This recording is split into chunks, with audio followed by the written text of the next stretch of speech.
Next figure. Whoa! Black Panther. Oh, wow. So there's Black Panther. Now, he actually looks kind of like Batman, too. He does. Yep. Wow. So he's... I love the gold. Yep. The gold accents on the suit. He, of course, has one leg that's melting away. He is cool looking. And then, of course, his mask is curled back around his teeth. All the better to bite you with. Yeah. Yep. Very cool figure. That's awesome. Is that one of the...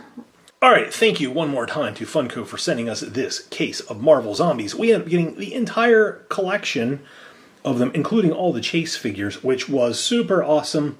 Let's take a look. We have a cat foot, too. We do. Here's the rest of the cat. Provides a good backdrop for the figures. Yes. Alright, Shannon, let's pick our favorite regular figure and our favorite Chase figure. Okay. I am going to go with... My favorite regular is going to be Deadpool. Deadpool, favorite regular. Okay. Right there. Right. My favorite Chase figure, I think I'm going to go with Wolverine in the grayscale version. Nice pick.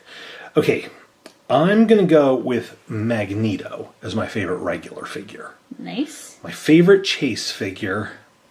Oh, this is tough. Oh, they don't make much Gambit stuff. I want to go with Gambit, but not in the grayscale. I'm going to go with the Phoenix as my favorite Chase figure. Okay, cool. How about you guys? Which one of these did you like the best? Leave a comment down below. Let us know. Leave the video a thumbs up if you enjoyed it. Hit the share button. Make sure to subscribe if you haven't already. That will make you part of the PS Toy Reviews crew, where Jack will sleep through a zombie attack. Thank you so much for watching. We'll see you guys next time. Bye, guys.